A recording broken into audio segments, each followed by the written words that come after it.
Think about it for a second. From the local gas station down the street where you fill up your car to your favorite neighborhood pizza joint, right down to the actual smartphone you're probably holding in your hand right now, businesses literally dictate our daily quality of life. Welcome to This Explainer. Today, we're going to break down the very foundation of our economic system to understand what exactly a business is, why they exist in the first place, and how they actually function. Now, that's a pretty massive question, right? Have you ever actually stopped to think about what built the modern world around us? I mean, it wasn't just grand political treaties or ancient philosophies. It was, and still is, the everyday reality of buying and selling. It's this constant, bustling exchange of value that keeps the whole world spinning.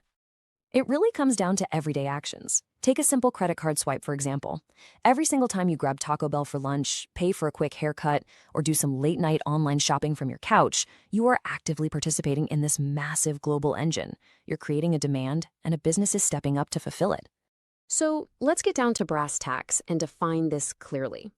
A business is basically an organization that strives for a profit by providing goods and services desired by its customers.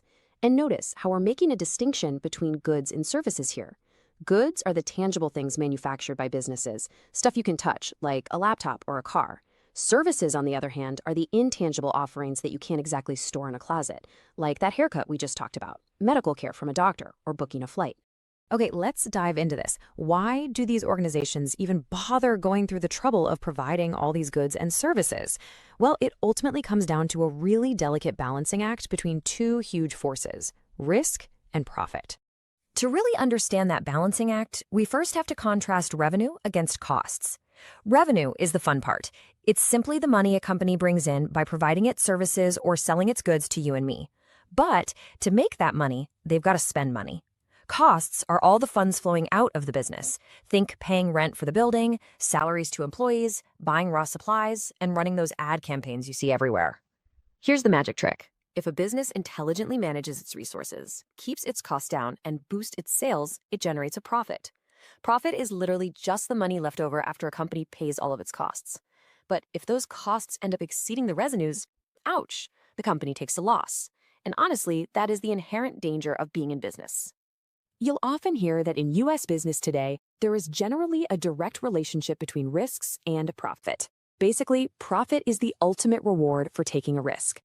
If a company plays it too safe and takes a super conservative stance, they might lose out to more nimble, risk-taking competitors who are quicker to react to what customers actually want. So, the greater the risk, the greater the potential for profit. Or, total loss. Section 1. The building blocks. Factors of production. Let's see what we actually need to build this engine.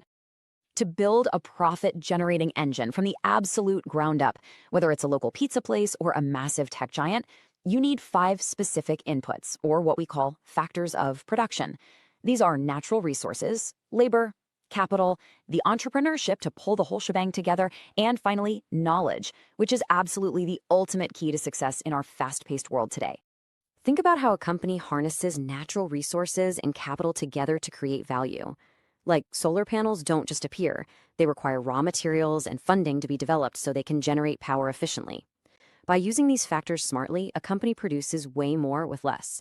But as you can probably guess, resources don't just organize themselves. That requires an entrepreneur. This is the risk taker, the person who actually combines those inputs of natural resources, labor, and capital to produce something valuable. Think of people like Bill Gates, Mark Zuckerberg, or Google's founders Larry Page and Sergey Brin. Actually, it's wild to think that many of them started out in messy dorm rooms or cramped garages with almost zero cost, acting as the visionaries who charted their company's entire course. Section 2. Anatomy of an organism, the functional areas. And this brilliantly illustrates the internal workings of a company. It helps to think of a business like a living, breathing organism. Just as different functions in the human body are performed and regulated by different organs, the different functions within a business are performed and controlled by different specialized parts. So, let's meet the vital organs, shall we? First up, we've got management. You can think of this as the brain of the business. Managers are the ones supervising performance. They plan things out by setting long-term goals. They organize operations so everything runs smoothly. They control activities, meaning when things inevitably go off track, they're the first ones to notice and take corrective action. And most importantly, they lead the work teams. Next up is operations. If management is the brain, operations is absolutely the heart.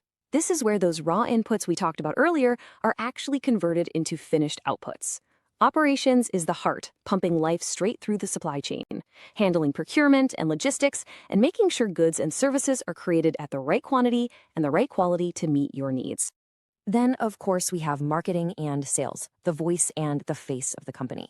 Marketing's main job is to figure out what the customer actually wants and then design, promote, and price products to meet those exact needs. In today's hyper-connected, tech-driven environment, this is massively focused on building an online presence. In fact, social media marketing is easily one of the fastest-growing sectors within this entire function.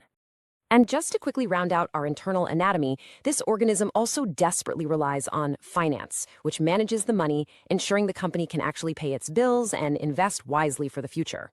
And finally, research and development, which acts as the company's imagination, continuously innovating new products so the business doesn't become totally obsolete.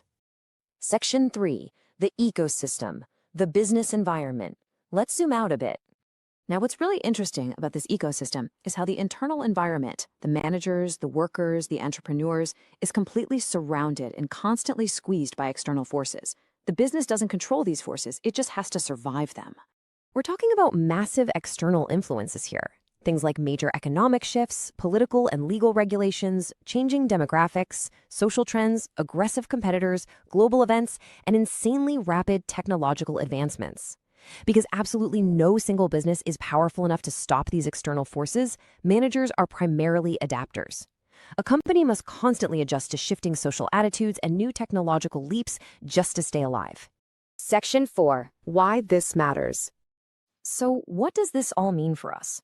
Well, these business organisms ultimately impact every single facet of your daily life. Businesses provide the jobs that actually put money in our pockets. They create the goods and services that raise our overall standard of living. They determine the quality of life in a society, influencing everything from educational standards and health all the way to sanitation and how we spend our leisure time. Honestly, the success of business is deeply, deeply tied to the general level of human happiness. So here's the crucial takeaway. You now know the internal anatomy of a business and exactly why it exists. But hey, having a brilliant idea just isn't enough on its own, is it? How do you actually legally form one of these entities from absolute scratch? Do you go at it alone, or do you form a giant corporation? Well, that's exactly what we're going to uncover in our next explainer. Thanks so much for joining me, and keep questioning the world around you.